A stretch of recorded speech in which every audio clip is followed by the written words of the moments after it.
पुरानी पेंशन की बहाली के मुद्दे पर आंदोलित सरकारी कर्मचारियों ने प्रधानमंत्री नरेंद्र मोदी को झुकाने के लिए व्यापक रणनीति बना ली है और माना जा रहा है कि इस बार प्रधानमंत्री नरेंद्र मोदी को न सिर्फ पुरानी पेंशन की बहाली के मुद्दे पर आंदोलित सरकारी कर्मचारियों की मांगों के आगे झुकना पड़ेगा, बल्कि उनकी मांगों को मानने के लिए उनको मजबूर भी होना पड़ जाएगा। क्योंकि पुरानी पेंशन की बहाली के मुद्दे पर आंदोलित सरकारी कर्मचारी जहां एक तरफ यूपीएस और एनपीएस पर बट्टा लगा रहे हैं, तो दूसरी तरफ सामाजिक सुरक्षा पेंशन के दांव को भी पूरी तरीके से ध्वस्त कर दिया है। और सरकारी कर्मचारी अब आगामी समय में सत्ता परिवर्तन करने के लिए ओपीएस फैक्टर को स्थापित कर दिया है और ओपीएस फैक्टर अब प्रधानमंत्री नरेंद्र मोदी के लिए गले की फांस बनता चला जा रहा है। क्योंकि 30 सितंबर 2025 तक जिस यूपीएस के जरिए प्रधानमंत्री नरेंद्र मोदी को लग रहा था कि सरकारी कर्मचारियों को साध लिया जाएगा, वही सरकारी कर्मचारी प्रधानमंत्री नरेंद्र मोदी को ठेंगा दिखा चुके हैं, यानी कि यूनिफाइड पेंशन स्कीम को तबाह कर चुके हैं। अब जब यूनिफाइड पेंशन स्कीम की रिपोर्ट बनेगी तो एक फ्लॉप पेंशन स्कीम के अलावा उसका कोई अस्तित्व नहीं रह जाएगा।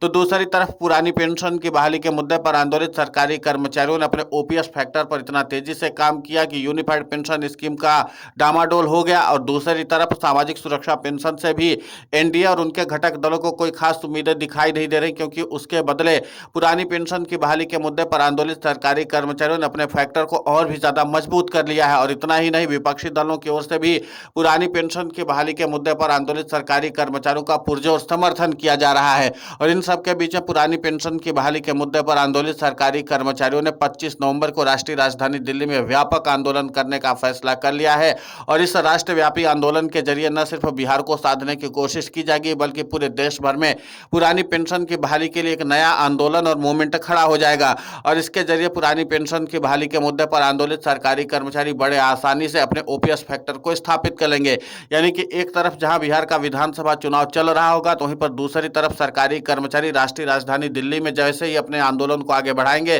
तो जाहिर सी बात है कि दिल्ली से लेकर के बिहार तक के सिंहासन हिलने लग जाएगा और पुरानी पेंशन की बहाली के मुद्दे पर आंदोलित सरकारी कर्मचारियों का समीकरण अपने आप सध जाएगा। तो कुल मिलाकर के यह है कि प्रधानमंत्री नरेंद्र मोदी को झुकाने के लिए ओपीएस फैक्टर की तैयारी हो चुकी है और ओपीएस फैक्टर के जरिए अब सरकारी कर्मचारी न सिर्फ यूनिफाइड पेंशन स्कीम को सिरे से खारिज करेंगे, बल्कि एनपीएस को भी अब सवालों के घेरे में खड़ा कर देंगे। आपको बता दें कि प्रधानमंत्री नरेंद्र मोदी ने ही सामाजिक सुरक्षा पेंशन का दांव चला था। इसके जरिए बिहार के बड़े वर्ग को साधने की कवायद भी की गई थी कि बिहार में जितने सरकारी कर्मचारी हैं उतने ही हम सामाजिक सुरक्षा पेंशन के जरिए कम दाम में ज्यादा वोट हासिल कर सकते हैं। लेकिन यहाँ पर तो सरकारी कर्मचारियों ने उल्टा खेला कर दिया, क्योंकि ओपीएस फैक्टर के जरिए सरकारी कर्मचारियों ने जिन जिन लोगों को साधा है उनकी सीधे तौर पर सरकार से ही लड़ाई है और खासकर राज्य की सरकार से लेकर के केंद्र की सरकार दोनों के साथ उनकी सीधी लड़ाई है। मसलन जो सरकारी परीक्षा की तैयारी कर रहे हैं उनकी भी सीधे तौर पर लड़ाई है, यानी बेरोजगार युवा जो है बेरोजगारी की लड़ाई पहले से बिहार में काफी ज्यादा है।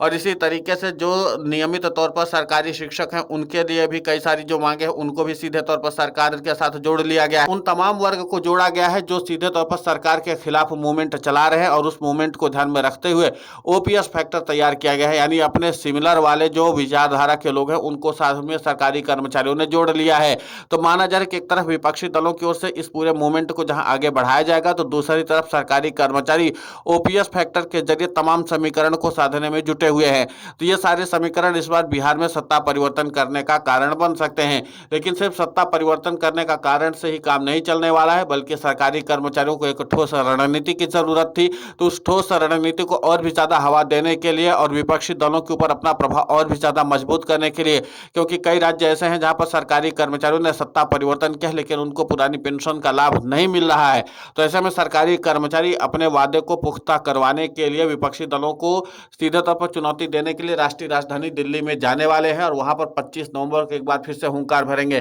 तो जाहिर सी बात है कि उसके नाते से राज्य की एनडीए सरकार, जो बिहार की एनडीए सरकार है, उसको तो चुनौती देंगे ही देंगे, लेकिन घटक दलों को भी बता देंगे कि किस तरीके से बिहार में सत्ता परिवर्तन होने जा रहा है। तो कुल मिलाकर के सरकारी कर्मचारी अब अपने आंदोलन को बहुत ज्यादा गंभीरता से ले चुके हैं और प्रधानमंत्री नरेंद्र मोदी को झुकाने के लिए अब सरकारी कर्मचारी एड़ी चोटी का दम लगा रहे हैं, क्योंकि यूनिफाइड पेंशन स्कीम के नाते से सरकारी कर्मचारियों में भारी रोष व्याप्त है और उस रोष को अब नई दिशा देने की कवायद में सरकारी कर्मचारी जुट चुके हैं। और सरकारी कर्मचारी ये बताना चाहते हैं कि अब वोट के जरिए ही हम चोट करेंगे और सत्ता परिवर्तन करके पुरानी पेंशन का लाभ लेंगे। तो यानी कुल मिलाकर के यह है कि पुरानी पेंशन की बहाली के मुद्दे पर प्रधानमंत्री नरेंद्र मोदी को सीधे तौर पर सरकारी कर्मचारी ही चुनौती देने वाले हैं। और इसी के नाते से अब विपक्षी दलों ने भी सरकारी कर्मचारियों को गंभीरता से लेना शुरू शुरू कर दिया है। और जैसे ही विपक्षी दल पुरानी पेंशन की बहाली के मुद्दे पर आंदोलित सरकारी कर्मचारियों को गंभीरता से लेने लगे हैं, तो अब एनडीए के घटक दलों के भी हाथ पांव फूलने लगे हैं कि कहीं सरकारी कर्मचारियों का ये जो व्यापक विरोध है ये हमारे लिए सत्ता परिवर्तन का कारण न बन जाए। और आपको बता दें कि पुरानी पेंशन की बहाली के मुद्दे पर आंदोलित सरकारी कर्मचारी इस बार बिहार में एक्स फैक्टर साबित होंगे, यानी कितनी तादाद तो रहेगी ही कि बिहार में किसकी सरकार बननी है और किसकी सरकार बिगाड़नी है, इसके लिए अहम रोल अदा कर सकते हैं। फिलहाल इस पूरे घटनाक्रम को लेकर के आपकी प्रतिक्रिया बहुत महत्वपूर्ण होती है, आप हमें कमेंट करके जरूर बताएं। साथ ही हमारे चैनल को सब्सक्राइब करें, खबर को ज्यादा से ज्यादा शेयर करें ताकि पुरानी पेंशन की बहाली का मुद्दा और बुलंद हो।